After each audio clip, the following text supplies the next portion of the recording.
hari abantu bagiranye indahiro ikomeye na Satani, hari abantu bagiranye indahiro ikomeye n'abadayimoni, hari abantu banywanye na Satani hahandi bakora ibyaha nkaho wagira ngo, kandi Satani imwe kanabahishira bigatuma amabanga yabo atamenyekana, ariko bikaba impamvu yo hari inyigisho z'ibinyoma, inyigisho za gipagani, amasezerano warahiye yo kwambara bya bintu. Hari abantu barahira indahiro. Nabwiye ubushize ukuntu umuntu yambwiye ngo bavuze ngo natanga umwana we bamuhe icyo ashaka, aravuga ati sinarekura umugore, sinarekura umwana. Niyo mpamvu ntiwabohoka, nta n'ahantu watera intambwe ngo ugere, nta n'ikintu washobora gukora mu gihe utarasenya izo ndahiro zose warahiye.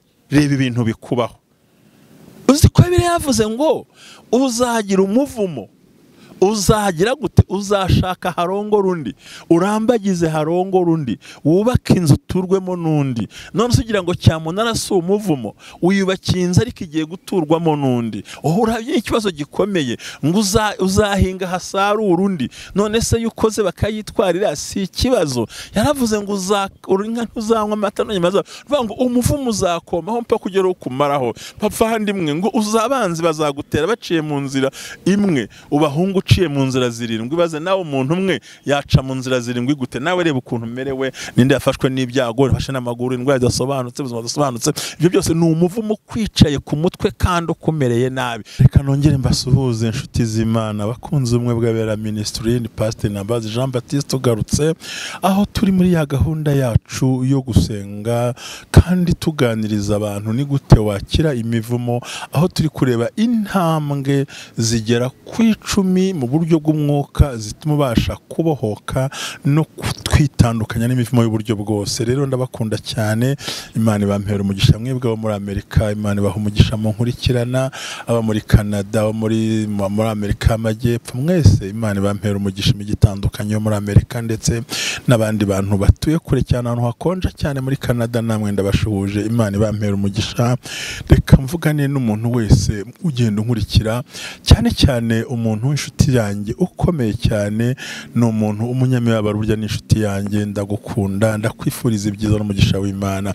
Rero ni kwa kundi njyanza nkabaganiriza, kuko turabona ko abantu baraboshywe pe. Kwezi kwa 12 ni ukwezi kubi, abantu batajya bamenya, kurimo gutamba ibitambo, abaruzi batamba ibitambo, abantu batamba ibitambo, ugasanga abantu barahiga umuntu, barahiga ibintu, barahiga ikintu cyose, ugasanga ntabwo biri kugenda by'ukuri, bikagaragara ko harimo ikintu gikomeye. Rero aho twaganiriye ku ntambwe zigera kuri 5, ngira ngo iya 5 ho naguhereye ku murongo suruka hasi. Rero iya 5 iravuga ngo bohora bose muri wowe, aho ijambo ry'Imana ritugira inama yo kutaba imva ziziritse abantu twababariye. Niba wabariye bohora, gusa ntibyoroshye, ndakubwiriza ukuri, ntibyoroshye kubabarira umuntu akikubabaza, kubabarira umuntu akiguhemukira, kuri mu ngaruka z'uwaguhemukiye, ntago byorohora. Ariko turi abantu, ariko uragomba, urasabwa, you must, ugomba kubikora, tu dois faire, ugomba kubikora. Ibyo ni intego ya you must, ni ibintu biri imperatif, ni itegeko kuri wowe, ugomba kubikora, kuko nta handi uri bugenze kugira ngo ubashe kubohoka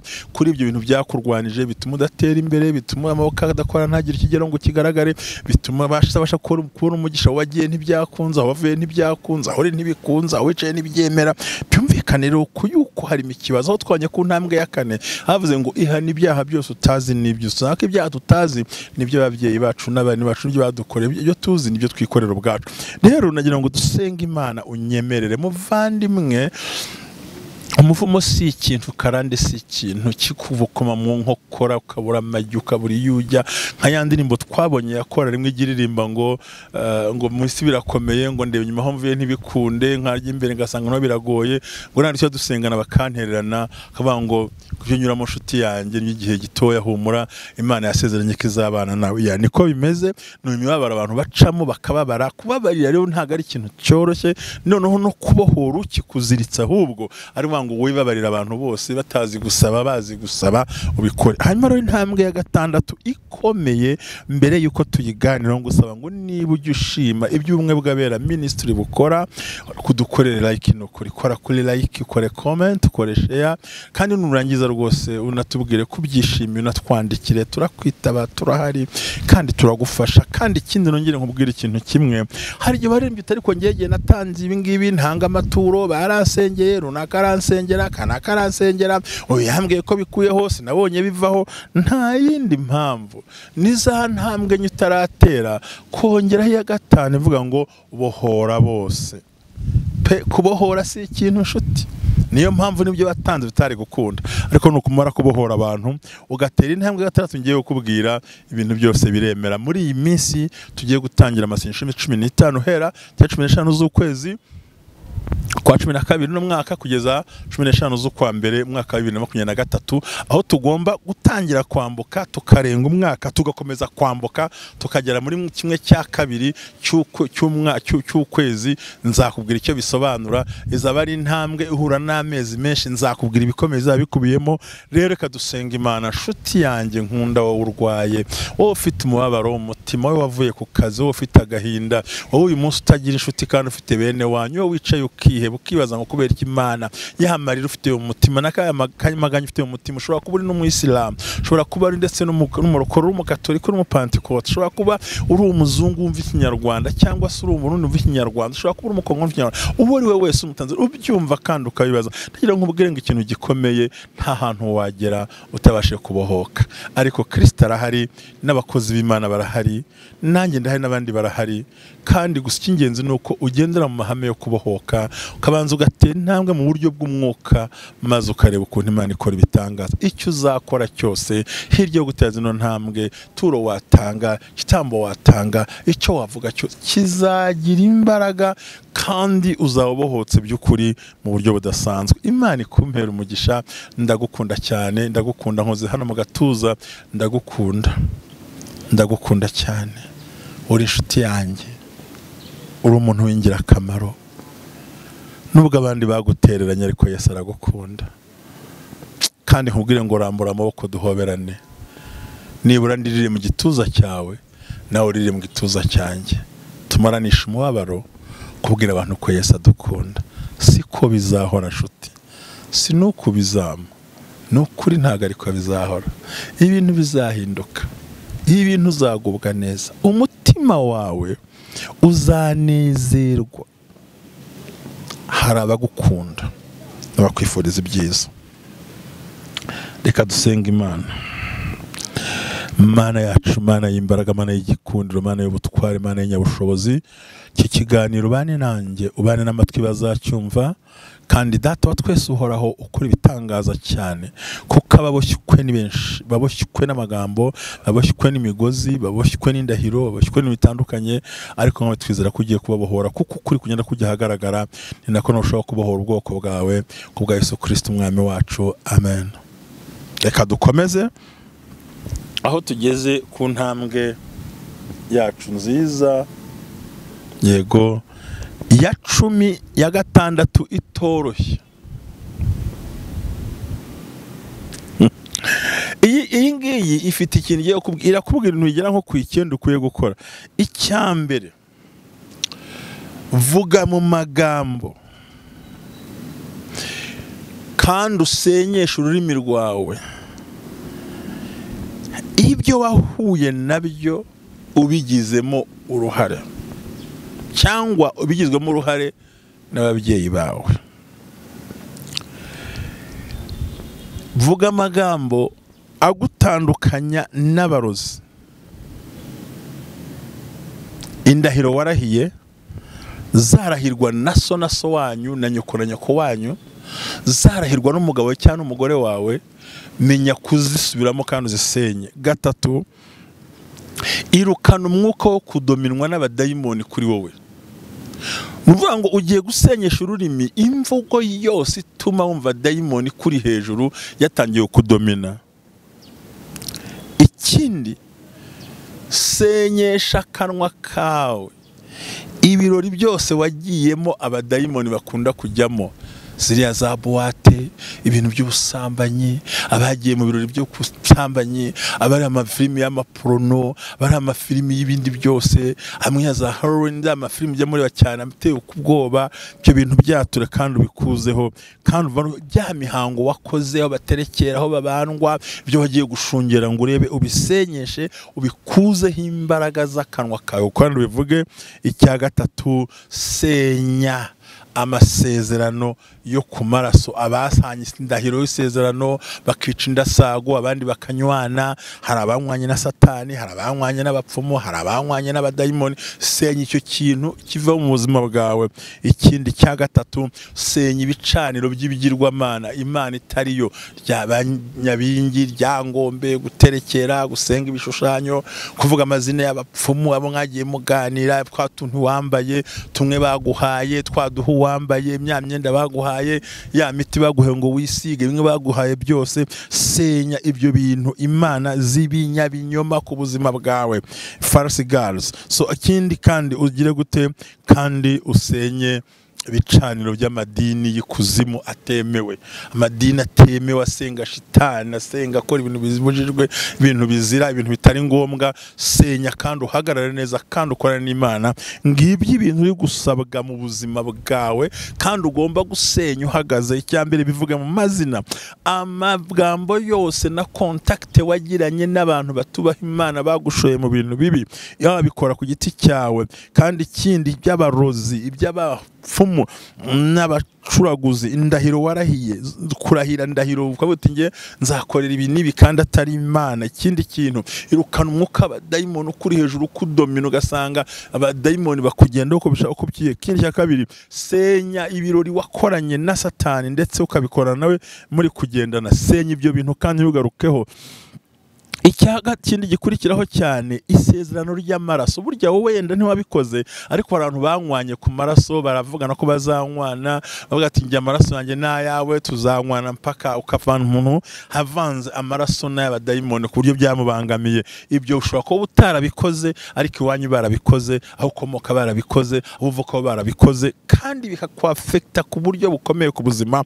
Ibyo ntubisobanukirwe cyane. Imana ikugirire neza cyane. Ikindi, ku bantu basenge bigirwamana bitari Imana itariyo, cyitwa false girls, ibintu by'ibigirwamana biri aho ngaho, birimo gusenga ibishushanyo, birimo gupfukamira ibishushanyo, ibintu byinshi wagiye ukora ukaba ufite iyo mico, twaduti wambaye, twaduhu tw'intare wambaye ngo tukurinde, ariko ubundi ko wabuze ubwenge. Ubundi ntare yapfuye yarinda umuntu muzima. Ubundi kubura ubwenge bakaguha hagati batemye ukarakurinda. Igiti kifite ubuzima cyakurinda gute? Ni gute cyagira ubuzima cyane ndufite ubuzima? Senya ibyo bintu wambariyeho, ibyo baguhereyeho, ibyo wavuze, amagambo wavuze, zandahiro wakoze. Kandi cyo cyanyuma, va mu idini ry'inyabinyoma riterekera, ribandwa, amadina atarayukuri kandi adafite ibyiza gukorera. Haravuga rero cyane cyane ngo bizaba isoni cyane cyane ku bantu bazagenda bafite umwuka w'abadayimoni, bafite umwuka w'abapfumu, bafite n'ibintu bitandukanye, ndetse no kwigaragaza k'ukuri ko kutemera Imana, ndetse ugasanga abantu batangiye kujya mu bintu bitari Imana nyakuri. Ayo magambo yashatse wasanga mu Bakorinto ba kabiri ibice 4 umurongo wa 2 cyane. Nuvuga ngo ikintu gikwiriye iyo turangije kutabasha kurenonsa cyangwa se kuvuga cyangwa kugaragaza, gutangaza ku mugaragaro, kwerekana izo mbaraga mbi z'abadayimoni zari zishoreye ubuzima bwawe, ni hahandi ugera ugasanga kuhikura ntago biri bukwemerere, ahubwo uraza kwisanga mu mibabaro ikomeye. Kubera iki? Hari indahiro utashenye kandi wari wakoresheje.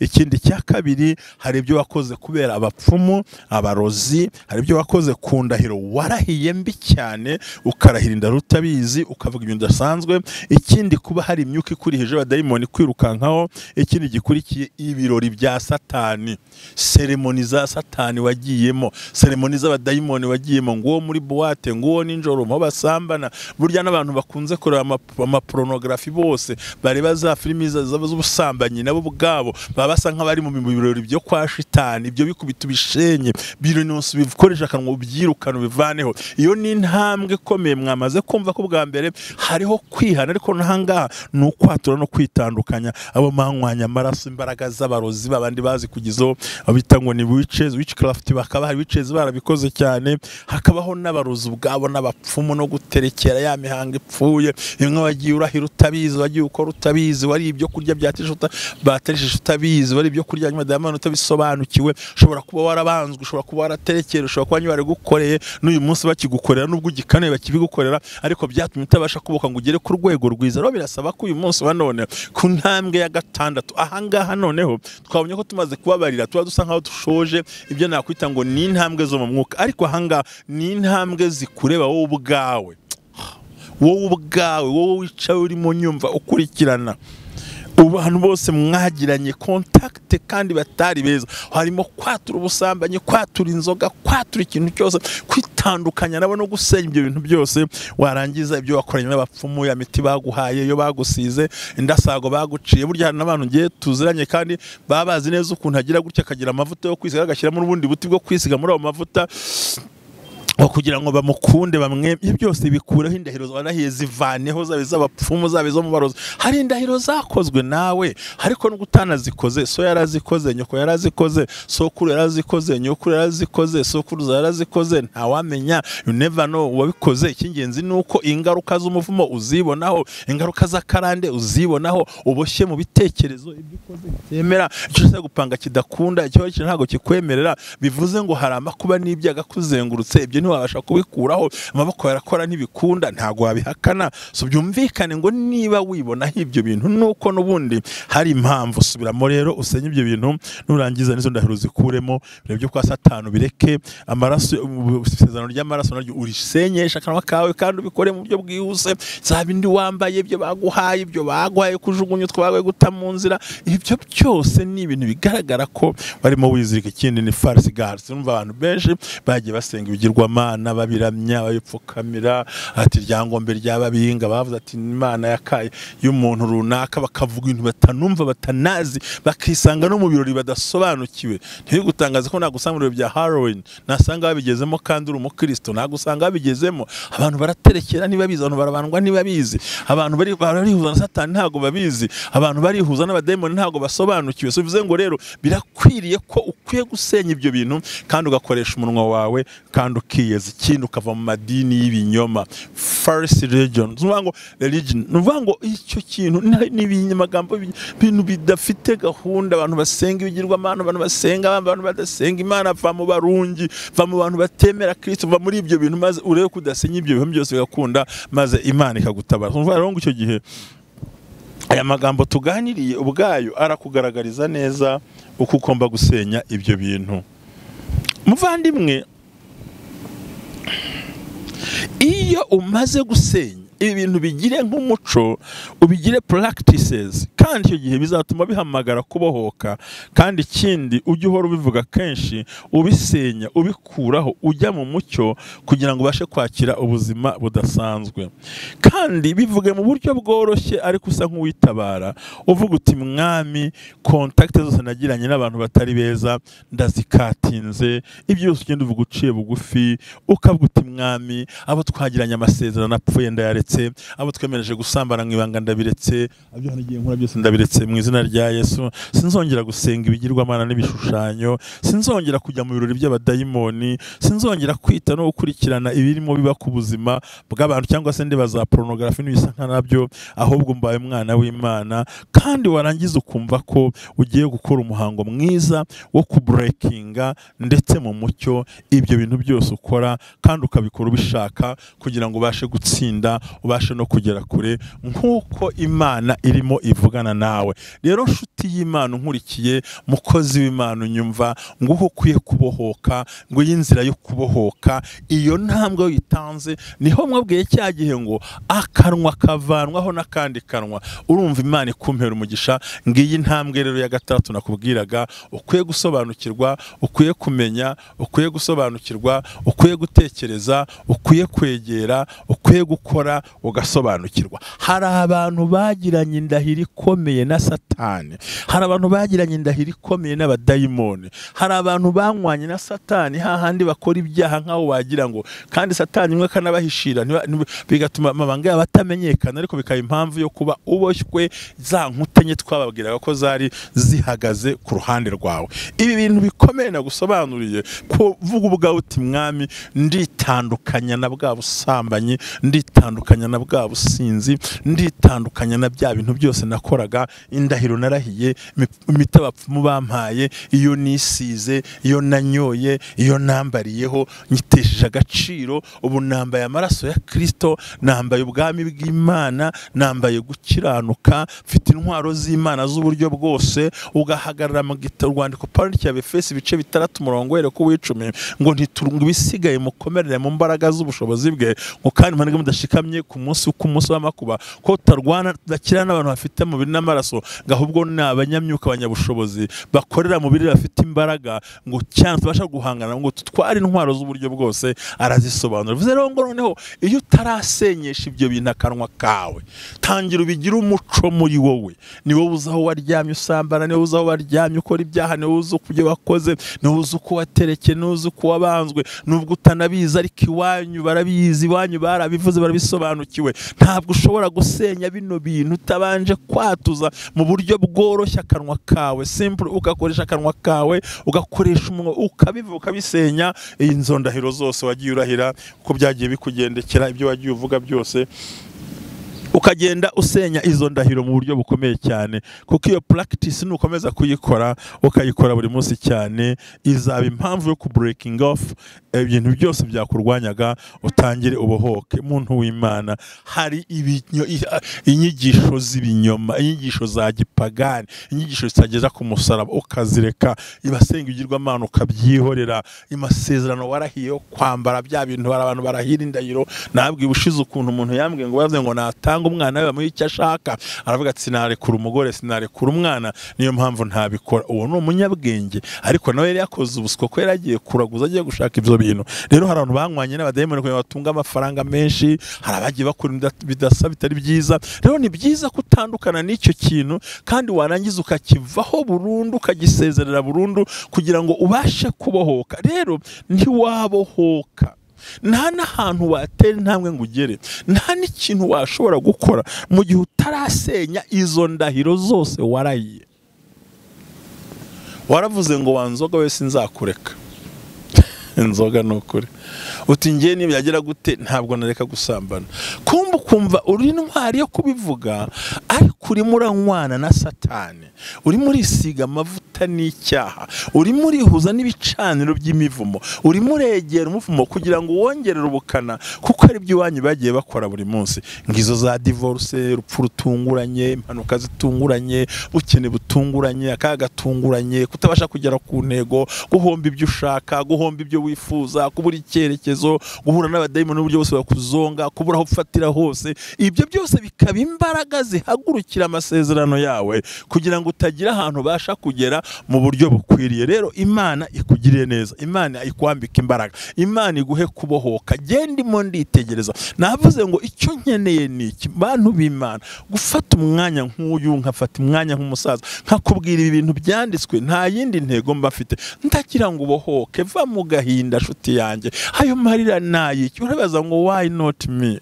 Uri ibyo bintu urabyibaza, byakurwaje umutwe, byakurwaje umutima, ntureba gauche, ntureba droite, ikintu kirakuremereye, byigezeho ntibihagarara, ntibiguma hamwe. Abana barakunaniye, ubuzima burakunaniye, si kuba bitekerezaga. Wageze muri Canada usanga bisa n'ibyo utabonaga, wageze muri Amerika ubona ibyo wifuzaga si byo urimo ubona, uri i Burayi, uri hose mu bihugu bitandukanye, muri Australia, uri muri South Africa, uri mu Rwanda, uri mu Burundi, uri muri Congo. Hari ibintu ubona bitagenda, kandi washyizemo ingufu, washyiramo n'imbaraga, ushyiramo n'uburyo bwose, ariko ikintu cyabite iki ngingo ya 6 uvuye kuri 5 za mbere, 5 ziri spirituel, 5 zo mu mwuka, mu buryo mwuka, ariko iyi ngi dutangiye ni uruhare rw'umuntu ubasha kwibohora, uruhare rw'umuntu ubasha kwibohora, umuntu ubasha kwibohora. Niwe kintu ushaka kubwira. Bivuze ngo sishaka kuvuga ibintu binini, reba ibintu bikubaho.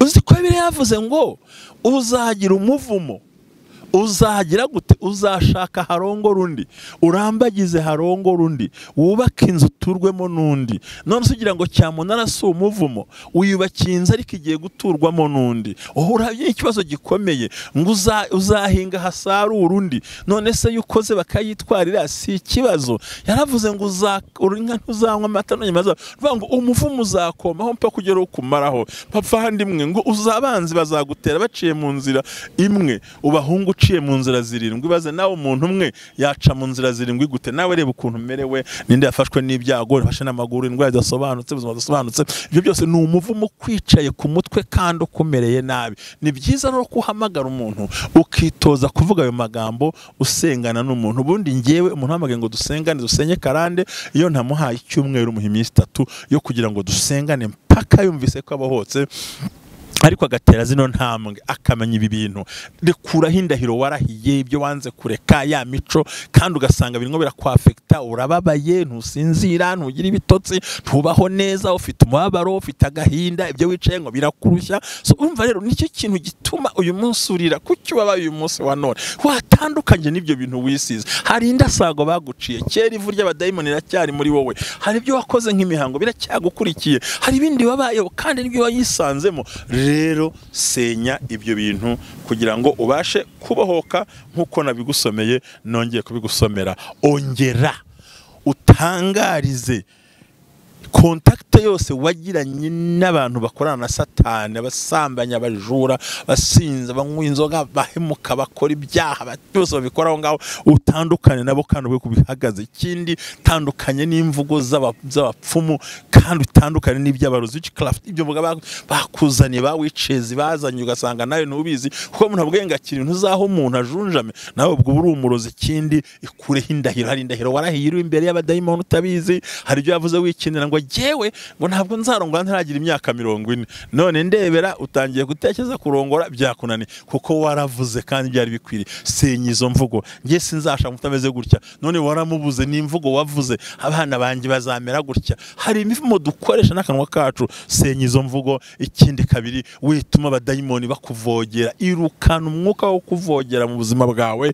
Icyakane, senya ibicaniro wakoreye mu maraso, amasezerano yo ku maraso ndabizi yo kunywana, n'impfa nawe uzapfa, nupfa nzagwaha, nugira gusenza. Ibyo byose ni amagambo yerekana ko wishingiye abadayimoni mu buryo budasanzwe. Ikindi, wirukana ibirori bya Satani mu buzima bwawe. Ibyo wakoze, amaboate, wagiye kubyira amaboate, imwe wakoraga bimwe bijyana injoro, ibintu by'ibyaha nawe uzige ntarinda navuga, n'ibindi byinshi wagiye ukora. Ayo maseremoni yose yasenye, numara kuyasenya Imana kugire neza. Ikindi, utandukane n'imana zitari Imana, imana z'inyabinyoma, ibigirwa mana. Hari amafaranga w'ikigirwa mana, umuntu akubera ikigirwa mana, ugasanga igirwa mana ni mama ni papa nande, ugasanga abantu bafata mu rwego badahari. Buri cyatumye Herode apfa no kuba mwese Imana nawe ariyogeza. Rero tandukanya n'imana z'igirwa mana. Ikindi cyanyuma, menya kwitandukanya n'ijambo ryose ritavuga umwami, ijambo ricurika umuntu, ijambo ry'Imana agacurika Bibiliya. Itandukanye nawe maze nurangiza ubohoke. Aho niho uzagira umugisha,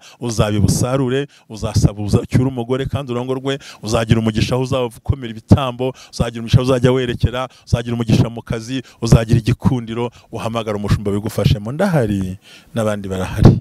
Imana ikumpera umugisha. Ngiyi ntambwe ya gatandatu ikomeye. Reka mbasengerera ijambo. Mana nyir'ubutware, nyir'icyubahiro, iri jambo rirakomeye ariko ni iry'imbaraga. Nanjye ndavuga mu ijambo rimwe ngo ibikorwa byose bya Satani kubura ubwoko bwawe bikurweho, batangire babohoke, bakira amasezerano bwa Yesu Kristo umwami wacu. Amen. Shalom, shalom.